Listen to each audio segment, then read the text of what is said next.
അള്ളാഹുവിൻ്റെ ദീൻ, അഹ്ലുസുന്ന വൽ ജമാഅത്ത്, സുന്നത്തി റസൂലില്ലാഹി വ ജമാഅത്തി സ്വഹാബ, ആ ചര്യ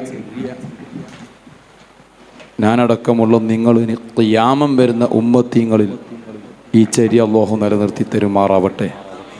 അള്ളാഹുവിൻ്റെ ദീൻ നിലനിൽക്കുന്നത് തന്നെ തവസ്സുല് വിത്ത് തവക്കുല്, മഹാന്മാരുടെ ത്രൂ റബ്ബെ നീ തരണം റഹ്മാനെ എന്നുള്ളതാണ് ദീനിൻ്റെ നിലനിൽപ്പ്. അതുകൊണ്ടാണല്ലോ അംബിയാ മുർസലീങ്ങൾ അള്ളാഹുവിടെ അറക്കപ്പെട്ടു. ശേഷം ആ ദീൻ നിലനിർത്താൻ അൽ ഉലമാ വറസത്തുൽ അംബിയാ, അംബിയാ മുർസലീങ്ങളുടെ വറസത്ത് അത് ഏറ്റെടുക്കാൻ വേണ്ടി ആലിമീങ്ങൾ, ഔലിയാക്കന്മാരാകുന്ന ആലിമീങ്ങൾ, ആലിമീങ്ങളാകുന്ന ഔലിയാക്കന്മാർ.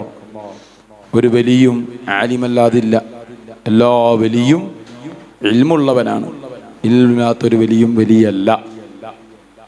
ശരീഅത്ത്, ദീനിൻ്റെ ശരീഅത്ത് ആ അടിസ്ഥാനത്തിൽ പ്രവർത്തിക്കുന്നവനെ അള്ളാഹുവിൻ്റെ വലിയായി വരികയുള്ളൂ. അതുകൊണ്ടാണ് അള്ളാഹു സുബ്ഹാനഹു വ തആല അത് പല രൂപത്തിലും അള്ളാഹു സുബ്ഹാനഹു വ തആല വലിയാക്കളുടെ ജദ്ബും ജുഹുദും അങ്ങനെ പല രൂപത്തിലുണ്ട്.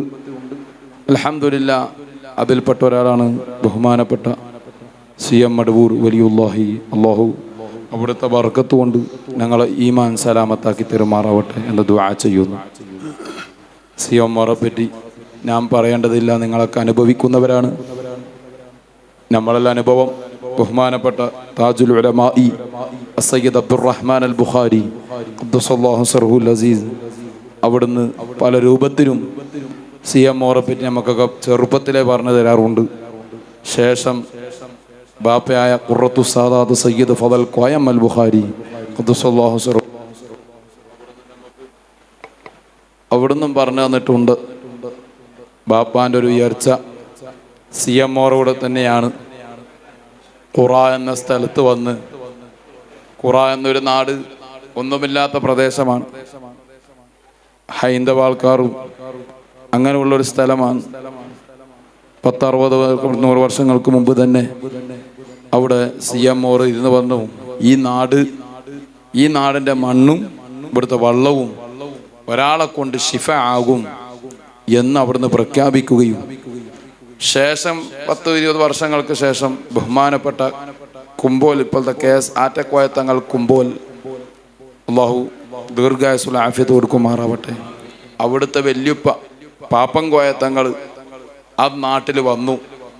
ആ നാട്ടിൽ വന്നിട്ട് ഒരു പ്രദേശം കാണിച്ചു കൊടുത്ത് പറഞ്ഞു, ഈ പ്രദേശം നിങ്ങൾ ഒരു ഹാജിയാറെ കൂട്ടിയിട്ട് വന്ന് പറഞ്ഞു, ഈ ഒരു പ്രദേശം നിങ്ങൾ എടുക്കുക, ഇവിടെ നിങ്ങൾ പള്ളി കെട്ടണമെന്ന് പറഞ്ഞു. അങ്ങനെ അവിടെ പള്ളി കെട്ടി. ശേഷം അവർ പറഞ്ഞു കുറച്ച് ആൾക്കാർ വരാണ്ട് അവരെ കൂട്ടിയിട്ട് വരണമെന്ന് പറഞ്ഞു. അങ്ങനെ ബഹുമാനപ്പെട്ട ചാപ്പനങ്ങാടി ബാപ്പു മുസ്ലിയാർ, അതുപോലെ EK ഉസ്താദ്, കണ്ണിയത്ത് ഉസ്താദ് അവരൊക്കെ വന്നുപോയി. എല്ലാം കഴിഞ്ഞു. അവിടുന്ന് കാര്യങ്ങളൊക്കെ പിരിഞ്ഞു പോയി. പിന്നീട് ബാപ്പ എല്ലാം ഇറങ്ങി തഹസീലായി മദനി കോളേജിൽ തന്നെ 2ാം മുദരിസായി നിന്ന് ഒരു 6 മാസം നിൽക്കുമ്പോൾ ഉപ്പാപ്പ തന്നെ പറഞ്ഞു, എടാ എൻ്റെ മോൻ, ചെറിയ മോനിക്ക് കോയമ്മാക്കൊരു പള്ളി വേണമല്ലോ, സ്ഥലം എന്താക്കുമെന്ന് വെച്ച്.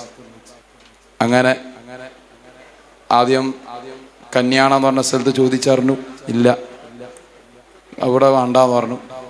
പിന്നെ കാജൂർ മക്കാമിൽ അവിടെ ചോദിച്ചു, അതും വേണ്ട പറഞ്ഞു. അപ്പം ആ സമയത്താണ് ബഹുമാനപ്പെട്ട കുമ്പോൽ തങ്ങൾ അവിടെ എത്തിപ്പെടുന്നത്. അളിയനും കൂടിയ സ്വന്തം മോളെ ഭർത്താവും കൂടിയാണല്ലോ. എടോ കോയമ്മാക്ക് ഇങ്ങനൊരു പള്ളിയുണ്ട് ഇന്നൊരു സ്ഥലത്ത്, അവിടെ പോയിക്കോർന്നു. അങ്ങനെയാണ് ഉപ്പാൻ്റെ അവിടെ എത്തലും ആ CM വാക്ക് അവിടുന്ന് പുലരലും എല്ലാം ഓറെ ആ മദത് എന്ന് മനസ്സിലാക്കാം. അതുകൊണ്ടായിരിക്കാം ആ ഭേദ്യം അന്ധമായിട്ട് ബാപ്പാൻ്റെ വഫാത്തിൻ്റെ 3 ദിവസം മുമ്പ് ബഹുമാനപ്പെട്ട നമ്മുടെ ഉസ്താദിൻ്റെ അടുത്ത് നിന്ന് താജുൽമൻ്റെ അവിടുത്തെ ദർസിൻ്റെ പല വിഷയങ്ങൾ പറയുമ്പോൾ എല്ലാം കഴിഞ്ഞിട്ട് ഇപ്പോൾ പറഞ്ഞു, പൊതുവെ സിയാറത്ത് വരുത്തുണ്ടില്ല എന്നുള്ളതല്ല, ഒന്ന് മടവൂരൊക്കെ പോകണം മോനെ എന്ന് പറഞ്ഞു. പോയി 1 മണിക്കൂറോളം പല ദ്വാ കഴിഞ്ഞ് പല വിഷയങ്ങളും പലതായ ഭാഷകൾ പറഞ്ഞ് കഴിഞ്ഞ് അവിടെ വന്നിട്ട് എൻ്റെ ശരീരത്തിൻ്റെ ഒരു പടവിടണമെന്ന് പറഞ്ഞ് ഇൻഷാ അല്ലാഹ് അള്ളാഹു തൗഫീഖ് ചെയ്താൽ എന്ന് പറഞ്ഞ് പിന്നെ ഒന്നും മുണ്ടിയിട്ടില്ല. പിന്നെ ഉപ്പാൻ്റെ വഫാത്താണ് ഉണ്ടായത്. 3 ദിവസം കഴിഞ്ഞ് ഉപ്പാൻ്റെ വഫാത്ത്.